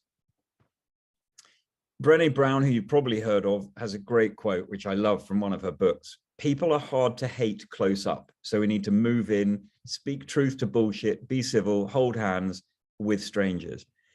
We know that we need to connect deeper with our communities. The biggest issue that we're all trying to face is how we find out some of this vital information. And from my time in the army, I can tell you that no general would go over the hill without understanding what was on the other side. And from that environment where intelligence, human terrain analysis is conducted all of the time, to moving into a commercial world where it is so difficult to find out what people are really thinking, that actually we need to be able to do it. Not just what they're thinking, but what they're feeling, what they're doing, and how we can help them build at the local level. Next slide, please. So Cordial World is our solution to that. We want to join up communities with the anchor institutions, the government, so councils, corporates, and other communities themselves, with the right questions, framed in the right way, with the people, in a collaboration, so that actually we can create long-lasting value, long-term value, both personal and public and private sector. And we can do that if we act differently. And that's what we're going to build with Cordial World. Next slide, please. So there is a triple helix model that's often talked about. Academia working with industry and government, and how it must come together for an agile innovation system. It's great, but it misses out a really crucial function and element of the whole, which is citizens. It's the people. You know, we talk about people, place, and planet. Well, if it's just industry talking to universities, talking to councils, you can get some stuff done, but you've got to be grounded in the context of where you actually are. And that's with us, that's the people. And often we are all underheard. And think about yourself. When did you last, as an individual, when did you last talk to your council or your local authority? When did you hear them ask you a question? And you could ask that of your local big businesses or your local universities as well. Because if you haven't engaged, then you are also underheard, even if you would otherwise think yourself as being privileged. Next slide, please. So what we're going to build with Cordial World, as I said before, is a tool that enables people to come together. We want people to find one another. We want people to understand their own special genius, because a lot of the time people will not necessarily know what they're expert in. They might say they're expert in something, but what they do on a site might reveal something very different. And we want others to be able to collaborate, because our social sites, our social platforms that we use at the moment are distractions. If you go on Facebook or YouTube, you know that your data is being stolen for something else. And if a council is engaging you on a Facebook site, then heaven knows where all of that data and information is actually going. But you're not getting any return for it either. If you fill in a form for YouGov, you don't get the value. You get some points that may one day, when you've got enough of them, allow you to buy a carvery meal on a Sunday afternoon. But it's not as valuable as the knowledge that's being extracted from you. So we need job challenges to share with people about offers and value. We need to provide insights and ideas across in the local area, but also across regions, and then connected and be informed globally. And we need to be able to give feedback and reward so that the individuals on the site are actually gaining something. Because if we don't get the incentives right at both intrinsic and extrinsic level, people won't come and they won't remain in a place like Cordial World. And that's why we want to build this in a horizontal sense. We want everybody to be part of this. We want all of those people who have an interest in the conversation today to be building in and on Cordial, because it's your site as well as it is mine. So we'd have a dashboard where you'd go at the start like any other site. Next slide, please. You'd be able to discover what was being said in your local environment. So you might decide to select trending in the world, or you could have a look at what's trending in your local area on Twitter or TikTok or Nextdoor. You know, what's actually going on, what's being said in my area. And then you'd be able to tick or choose a particularly featured area to go to. So in this case, you might want to go to the South London Partnership and have a look at all of the challenges that are being raised within their community wealth building area. And these will be raised by them and by individuals and academies. That there's a broad ownership in here, not just a hierarchical one. Next slide, please. And so when you're in a challenge, and we've just added some ideas in here, and of course that, you know, these are fictitious, but South London Partnership on the bottom right there saying, you know, is asking residents for ideas about Holly Lane renovation in Banstead. You know, or are there sufficient library services in Manchester, for example? It's asking questions of people in the area to understand what they're thinking and what they're feeling. And likewise, individuals will be able to raise challenges as well. So none of this is particularly new. This all happens in disparate form at the moment, but it doesn't happen in one place that allows the connection. And then what we want to add in is the tools for collaboration as well, building on what already exists, but giving people a handrail so that they can actually take their ideas, gather in the information, and then act together to gain the outputs that they want and outcomes they want. Next slide, please. The area I've circled here is because we want to be as inclusive as possible. So one of the ideas is, if you really want to be inclusive, then we have to be able to consume the information in the way that we best see it. So why, if you're based in South London, would you not want to converse in the second largest language of the area, which is Tamil, the third being Gujarati? Why would everything that has to come out of those local councils have to be in English and consumed in English and consumed in a written format? There shouldn't be any need for it. Indeed, there isn't in the world of technology and AI, where actually sitting in the council office, you could write it in English and it could be consumed by a local resident audibly in Tamil. The response could come back in Tamil, and then you sitting in the council would get it back in English. There could be other routes here for earning money as well, where people are actually just checking the translation, and that in itself could be another revenue stream for the site, and then that could come back to people as well. But the broader point is we need to make it really inclusive. We need sign language abilities, and again, AI allows you to do that. We need abilities to converse and consume information in the best way possible to get the best answers out of the most relevant people. Next slide, please. So here's two streams about what we're actually trying to give back to individuals and the organizations that would be using Cordial. So in the top line there, you can see what citizens might gain from their interaction on a site such as this. They own it too. So the future of work on the right-hand side here is, I'm going to get paid in time for my knowledge. I'm going to be able to do collaborative work with other people. And most importantly, on a non-material basis, on an intangible basis, I'm going to get insight into my own abilities. And therefore, I'll be able to reach my own optimum performance, because the AI on Cordial is going to help me understand what I'm contributing to, what I'm really good at, and and it's going to find me and offer me opportunity. For organizations. Chris, just to remind you, you've got 5 minutes. Okay, yeah, thanks. For organizations, they're going to gain cognitive diversity because we want a broad number of people on here. They're going to be able to ask better questions, because Cordial will help them frame the right questions. And in fact, part of the desire for citizens is to help frame the right question in the first place. And from that comes sense making and value measurement. Back to the idea that if we can't measure it and we don't know what value creation or what value we are creating, what public value we're creating for or from the people, then we're just going to be wasteful in what we're doing. Next slide, please. This is a slide that just sort of outlines some of the benefits of Cordial over lots of the competitors that we've got out there. But we want personal insight. We want to be able to collaborate. We want to have data ownership, fair reward, diversity in the dialogue.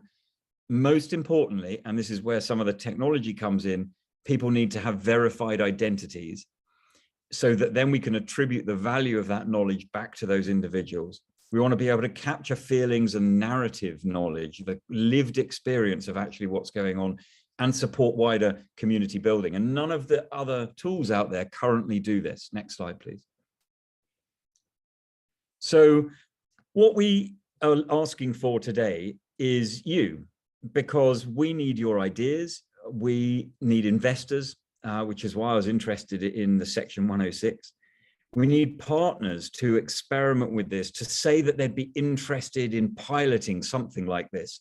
We need philanthropists to give us a boost upwards so that we can build this for everybody and then intentionally hand it over to all of us so that we all build this together. So that we can gain the Cordial world that we want, and not just push forward the status quo that we've got, because it's broken and we need to fix it. Next slide, please. So Cordial World supports a number of the UN Sustainable Development Goals, and it's crucial that we've identified what these are, and you can see them on the screen here. And by engaging with Cordial at every level, we are going to support the achievement of these goals, because our vision is not just that this should be based in Barnsley or Basingstoke. This should be global. It's called Cordial World for a reason, because we can start it in the UK, we can build it in the UK, we can be the leaders of how we manage ourselves in this new participatory democracy, in this new way of thinking about economic value and passing value to people. And then we can export it around the world. And wouldn't that be a marvelous thing for us to do in the UK? And we wouldn't impose it and its structure on everybody. It's for everyone, so they would get to build it themselves and build into it. But everything is connected these days. We are all one on a tiny blue dot. And so our vision for this is that it expands widely and supports all of these development goals over the next few years. Next slide, please. And that's me done. Just to say that this should be locally led. If community wealth building isn't locally led, if we don't do this from the bottom up, it's just not going to happen. It needs to be regionally connected, and everything needs to be globally informed, which is why we want to bring cognitive diversity into this. And we're looking at bringing in those with neurodiversity, indigenous people, polymaths, and others who think differently, so that because everything is local to somebody, we can connect the dots much better to optimize citizen collaboration for high impact outcomes. And that's what we're trying to build. So thank you very much for the time this morning to tell you about it. Chris, that was amazing. I think you might well have pulled off the impossible, which is to take all of those really mighty issues and come up with a vision of how they could be pulled together with the assistance of technology on a global platform. Very, very stimulating. And I know that Vijay is going to have something to say about that because he's the next up. Now, I don't know exactly how to introduce Vijay. I've made a note here that he's a social scientist and technology advocate and connector.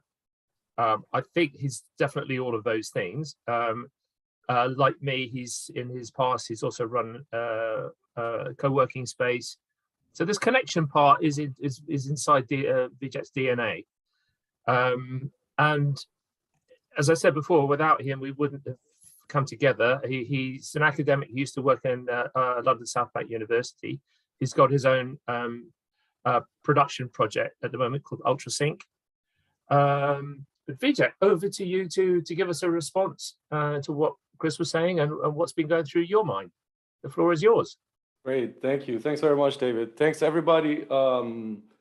Thanks, Chris, for the presenting that very comprehensive and compelling vision for Cordial. I'd like to David asked me to speak about community wealth building, how to engage citizens in community wealth building.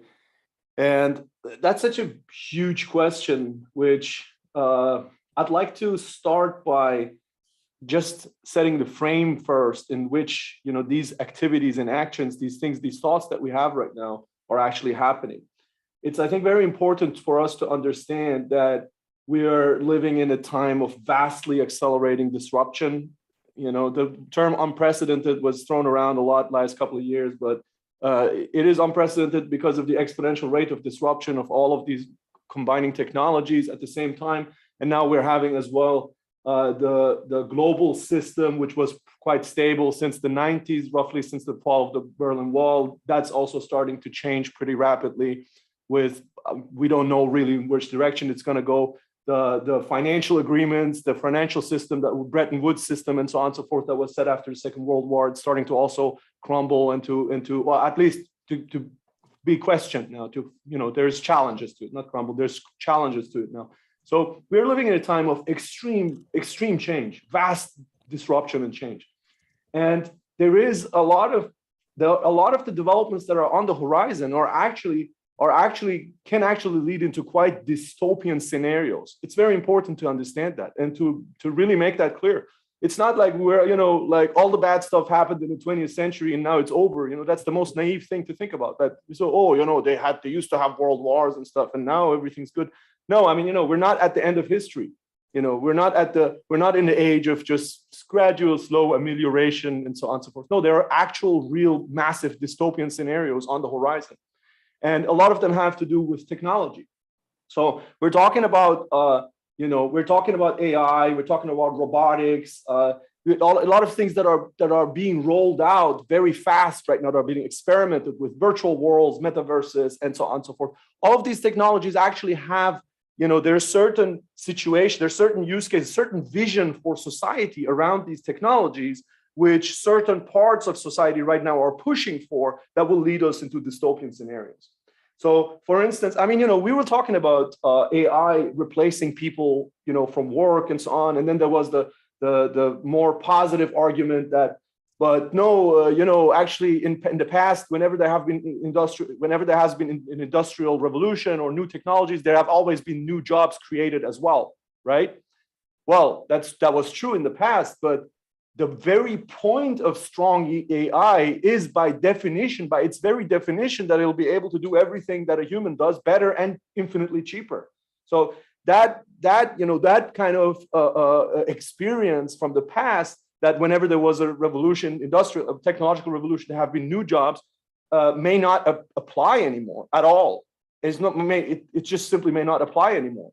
Robotics is making very fast strides right now. Tesla is starting to introduce some big things this year, where we will have personal drones, robots, and so on and so forth on the streets doing jobs very soon, in a few years. So that's automated systems is coming very fast, and a vast majority of people will be basically useless. They will become the useless class. The useless class will be vast and massive, and this useless class will be on UBI. So we know that's being prepared right now. Universal basic income. And will this universal basic income, will this be, and this goes for a lot of good jobs, lawyers, lecturers, and so on and so forth. They can all be replaced very simply. So we're talking about a vast change where a large number of people will not be, won't have any use in that vision of society, right? In that particular vision of society, a large part of people will not have any useful function anymore. They will be on UBI, which will be basically just survival, right? They will only eat lab-generated foods, and any great kind of adventures and accomplishments that they will have in their lives will happen in virtual worlds. They will happen in metaverses, no more in the real physical world. That's being prepared already, where we're saying to people, that's just as real. Why don't you, we have games in there, you can earn infinite assets, run around in there, do whatever, you become a star and whatnot, go in the metaverse, and that's where you get, and that picture looks a little bit like, it starts to look very, very dystopian. So it can become very dystopian. So what we have to understand is there's competing visions for society. This vision that I was just starting to sketch out right now, is in some ways is the Silicon Valley driven vision which is basically the big corporate interests of Silicon Valley are pushing this vision. There is a competing vision right now, which is starting to also be heard in more and more places, which is the Chinese vision. And that's in no way preferable, because there we're talking about taking everybody's data and giving it to a complete and utter state control. And then there is a third vision that's being developed, which recently has been going under the name of and I agree with Barry with your comment there. And there's been a third vision which has different which has gone under, which has kind of allied itself with the Web3 label, which has allied itself with initiatives that we're talking about here: community wealth building, community empowerment, data dignity, and so on and so forth, where we're talking about people creating and owning their own value, being active members of creating community wealth, and then controlling that and managing that to some extent, having some access over that, and so on and so forth. But it's very important that we understand that the task is not simply to introduce certain technologies. So as much as I think that the architecture that we just saw from Cordial, for instance, is, it could be a beautiful solution for many things. I also know that just building a technology alone is not the solution. It's not sufficient. Let's say it's necessary but not sufficient. Why? Because technologies on their own do not have the inbuilt kind of inherent empowering capacity. So Web3 on its own the technologies of Web3 can also be used to further that first vision that I was talking about, right? So actually, obviously, those trends and tendencies already exist. We know that 90% of Bitcoin wallets are owned by 2% of 90% of Bitcoin is owned by 2% of wallets. There is that discrepancy is actually larger than in the traditional economy. The inequality of distribution is actually larger in the Bitcoin in the Web3 space than in the crypto space than in the traditional economy. So, and then also obviously there's many trends which are kind of pernicious, play these exploitative kind of schemes that go under the name of play to earn and so on and so forth. There's a lot of vanity NFT projects and so on and so forth that are really not helping create this different, empowering, community-centric vision that clearly exists and that we're talking about and that many people here, I think, would belong to or would prescribe to. But it's not enough alone to say that, oh yeah, there's blockchain technology or whatever, there's Web3 technology. The technology alone will not solve it, is what I'm saying. So then what will solve it? And I'm not sure if I'm going over my time, but you've got have another minute, Vijay, and then we'll segue straight. I'm just getting to my positive part, to my solution. Yeah, let's hear the positives. We enough dystopia already. Yeah, good. So the task is to not just to create these technologies, but it's also to understand that we need to create a spiritual and political dimension to this change, to this development. We need to infuse a spiritual and political dimension into entrepreneurship. So entrepreneurship, the venture paradigm has become quite large. It's starting to take, for many people, be like a place of giving sense to them, like to create sense in reality. And we need to expand that. And we need to understand that, for instance, movements that over the last few years had an impact on social development, such as Black Lives Matter or Extinction Rebellion. I'm not saying that they're in any ways good or bad. I mean, they have their own problems and so on and so forth.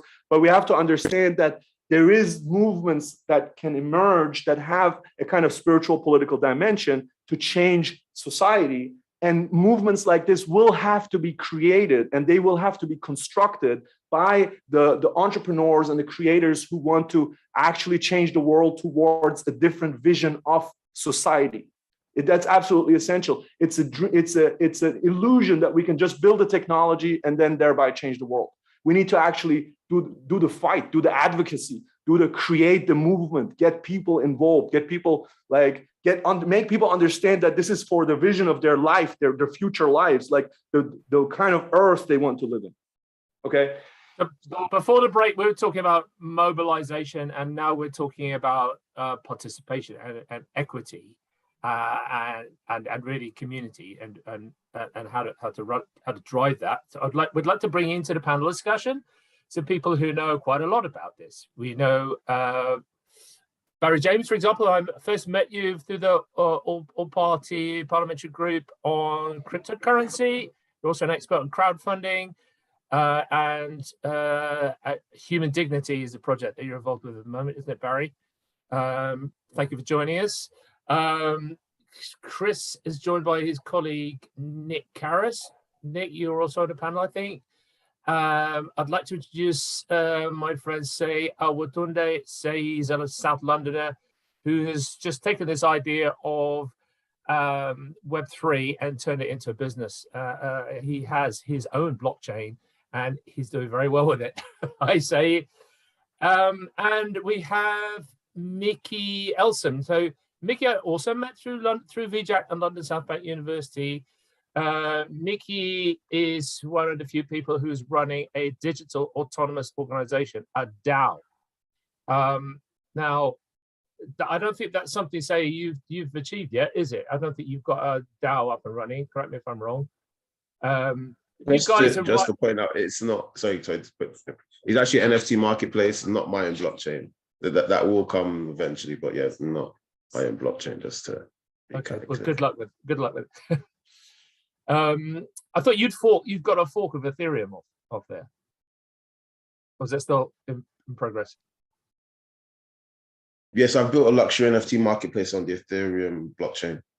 Oh, okay. It's literally not a fork. Okay, thanks for that. Thanks for that clarification. Cool. So you've heard Vijak and Chris speak. Now, who to go through first? I guess Barry, because you're primed, aren't you, to come back? Over to you. Yeah, thank you. First of all, thank you, David, Chris, and Vijak, for all your work on this. I'm proud to be a part of it too. Brilliant, Chris, well done. But Vijak, I just want to thoroughly endorse everything you've just been saying. We absolutely need to be thinking deeper than technology, deeper than politics, deeper than normal, what constitutes normal. The work of humane economics and subsequently on Dignity Donut identifies the toxic ideas that we have built our world on, increasingly so much so that they're now axioms that we don't even see, and identified those. We've done the research on those. We've got a clear understanding and a diagram that shows the levels beyond politics, upstream of politics in culture, where these have been implanted and live. And you're absolutely right that we cannot solve the problems that we have with technology or by thinking at political levels. We need to go to where the roots of the problem are. And I'm thoroughly looking forward to a further conversation, Vijak, and here on how we actively not just identify the toxic axioms, ideas, how we not just move away from them as entrepreneurs, although we absolutely need to do that as well. And there can and should be leadership from the tech world and from entrepreneurs, but actually how we change our institutions who pin those things at governmental level, at corporate level, at every level, so that we move away from those. And as you said, I'm glad you said it. I've been waiting for someone else to say it for a very long time, that AI is not the same. It's not just going to make a load more jobs than the ones it replaces. We need a new model of work. We need a new model of dignity for people that doesn't rely on that in the same way.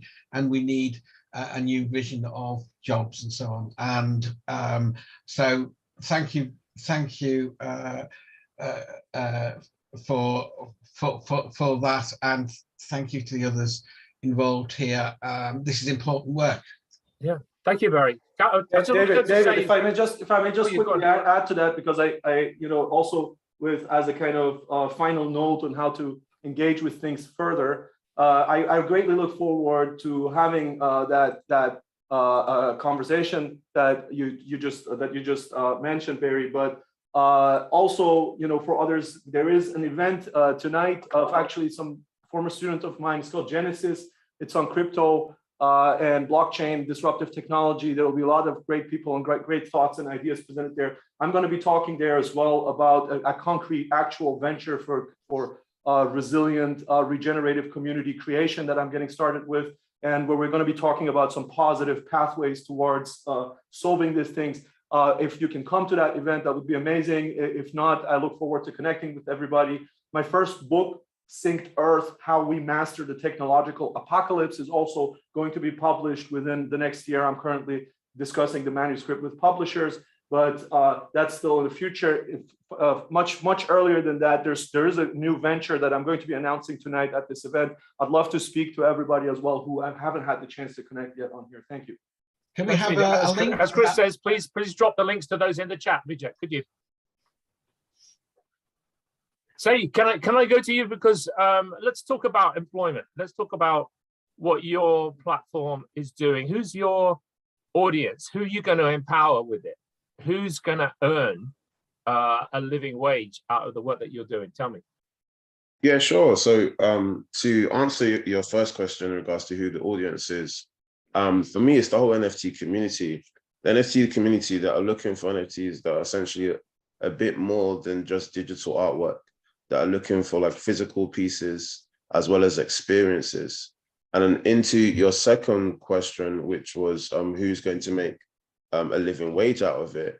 I think it's the incredible NFT artists that have joined my community and have their pieces on my platform, whether it be in digital artwork, whether it be in physical pieces, whether it be in jewelry, the whole lot, I would say. That's very interesting. I've got to apologize for failing to introduce Tilly and Fausto as well, because they're also on our panel. Tilly and Fausto have got a consultancy called Aku, which is all about engagement. So they work a lot with local authorities, helping them to find an audience and citizen participation. So I'll go to you guys in a minute. But can I turn to Mickey? Mickey, thanks for joining us. I introduced you earlier as someone who's got his own marketplace, but a DAO as well. So you run ArtSect, also NFTs, possibly other products and services as well. I don't know. But can you tell us some questions that I put to say, really? Who do you want to empower with that? Who's your audience, and how's the economics of it going, you know? Yeah, so again, just mirror what the amazing people said, and Dr. V, the spiritual economics, or the new way of consciously looking at social structures. So I actually run 4 DAOs now, but I set up the first one, a physical property shared ownership concept in North London called Yoga Box. So that was specifically for yoga teachers, travelers, conscious community. Started with 6 tenants. Now we have 12, again, very specifically focused on digital nomads and yoga teachers in that case. Then we opened Media Box, similar co-working vibe, but specifically targeting the tech entrepreneurs and different people who wanted to set up tokenized businesses. That one wasn't profitable, but we met lots of cool people. So we shut that one down. And then ArtSect is, it was supposed to be Artsbox in that lineage. And the main communities in that DAO are artists, patrons, and curators. So patrons are the token holders, people who kind of want to subjectively be contributing to the organization. Obviously the curators are any business people. Dr. V's technically a curator and will have his NFT too. So different people who have a stakeholding in the organization, not just a specific curator for an event. It could just be a spokesperson from the business world, arts world in general, and then obviously all of the artists. So that specific DAO we set up literally with those 3 stakeholders in mind. So artists, patrons, right, curators, and ensuring all of the value economic token systems flow towards them instead of us as the founders. Really interesting. Can I go straight to Fausto and or Tilly there? Because I mean, you guys are at an early stage, I think, of thinking about Web3. So we just heard from a couple of proponents who are in that space now and have built up some experience. Why are you interested in Web3? What do you think it could do for citizens' participation from your point of view? Fausto or Tilly? So Fausto isn't here anymore. I think he had to go off. So he has left me hanging a little bit, because he's the guy that's we've been working with Fausto in he's worked for many years in the space of facilitation and community building, and that's how I met you as well, David, at one of his workshops. And he's now working with a cryptocurrency company, and we have begun conversations about what it would mean to create a token. I think from our side, from Aku's side, we've always been very interested in social capital as a resource and understanding how we look at our relationships from a different perspective and how we capture that and how that becomes a more recognized currency. But I'm still on the fence about this. I think even in the past month, really more than ever, I'm really seeing that actually we still need a lot of help as humans to really know how to build relationships and how to manage them and how to hold space for each other and how to listen and absorb and not project. And there's so much in that I still find it a bit dangerous to lean too much on the tech side. But with regards to alternative currencies, we're looking at creating a token and how that represents trust and connection and how it can show exchanges and the value of exchanges between people. Tilly, did you have a chance to talk to any local authorities or any of those stakeholders about this concept? Which concept? Of tokens and as an alternative system of exchange? No, but we've obviously been building tech for several years now and using it on regeneration projects to look at how you capture information and how that is used as a tool how data is used as a tool for community groups to negotiate funds or negotiate around decisions in their area. So it's just like we're kind of looking at our architecture and then seeing how to place that into this space. But I haven't spoken to local authorities beyond what we've already been doing with local authorities for the past 7 years. Okay, interesting. Thank you very much. Well, I mean, we've come already to the end of the panel discussion because it's 12:05. So our next event is a breakout room discussion. Perhaps we can develop these points to some extent, and then come back and then close things off. So we've got possibly three groups, maybe. Sid, if you could put us into 3 groups, would you mind? Yep, sure. Thank you, and we'll see you. Barry, do you want to tell us about our? Yeah, we had a pretty thoroughgoing discussion of the role of technology, how that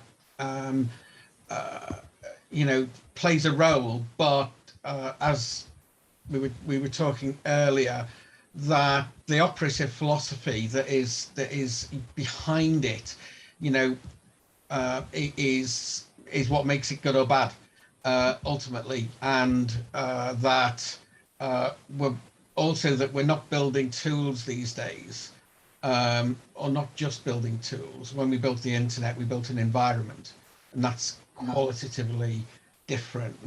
And the metaverse as an environment, and we were exploring how we bring about change at the fundamental level of the framing of the world. And I described some of the stuff that we've been working on with Dignity Donut, and from the latest science, the ways that we can reconstruct the world away from the maximization of profit and the sociopathic mindset that flows from that still, and affects decision making. So it was, both about technology, but also about operative philosophy. Yeah, I mean, in former times, you might have come to talk about philosophy into a church. This is something that people still do, but like not so much these days. So, creating for South London a some kind of temple for philosophical discussion is something that we can be thinking about, isn't it?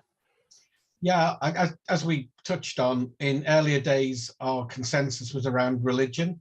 That's broken down, and that provided our operative philosophy. These days, it's more covert, but it flows from the financial system and from the disproven and wrong economics. We know it's disproven and wrong, but we're still using them to make all our decisions.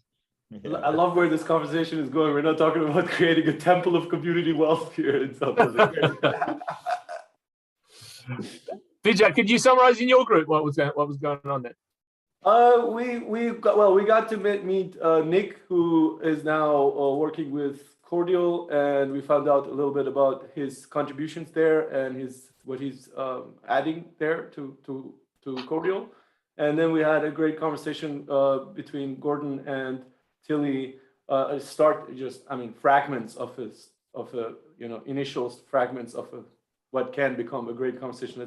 Let's say on properties, community hubs, the importance of community hubs, the situation in Brixton. Basically, yeah, we're talking about the temple of community wealth already in our group, like as a space, and how to connect the dots with various people we know and so on and so forth. So good for you. Okay, that's awesome. And the third and final group, who would like to be a spokesperson? I think it was Sue, right? Go on then, Mickey. Okay, I thought Sue was an amazing spokesperson, but we covered some of the structural elements in structural inefficiencies in the councils, I suppose, specifically, or existing structures in helping identify communities and the ways that we could holistically fix their problems. Okay, Sue, do you want to add to that?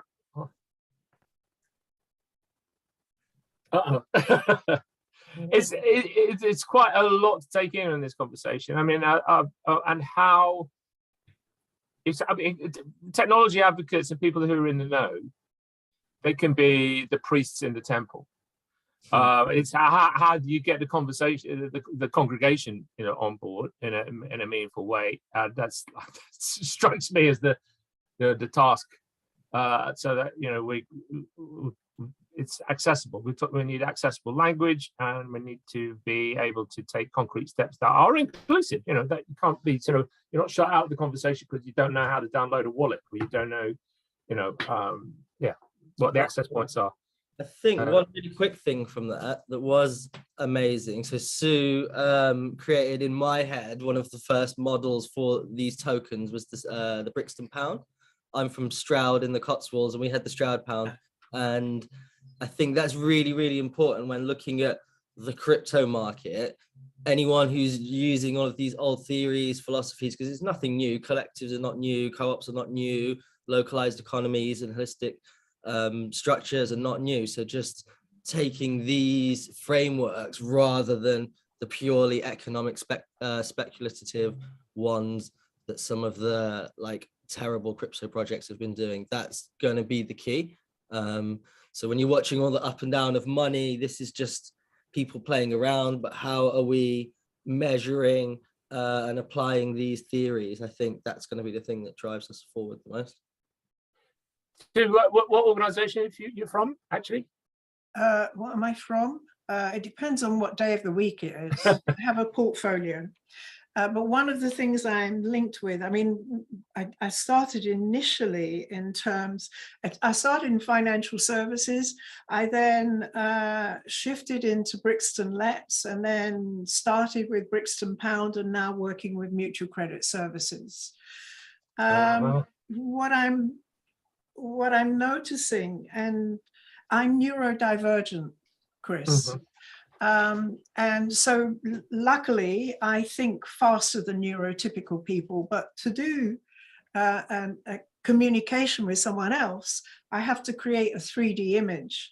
And I loved your idea of the cordial world. However, what I noticed, and this is partly because of my experience for the last, I don't know, I've got white hair, a long number of decades. that cordials are created by squeezing something. And my experience is being in the community is that so often people are brought in, you know, whether it's digitally brought in or physically brought in, often with very little link or understanding of the community. And as Tilly says, we need to listen. We really need to listen. And people within the community might not have the skills. And I'm not even talking about digital skills or, you know, understanding the apps and the networks and what have you. But actually, how do I as a human being create from my lived experience a way to transmit to you what I'm really feeling? So if I'm asked by, are the library services any good? I have to think, what do I want in terms of a library service? What is it that needs to happen? So I would love a way of genuinely, openly communicating. And so often what I find is digitally people broadcast at the moment.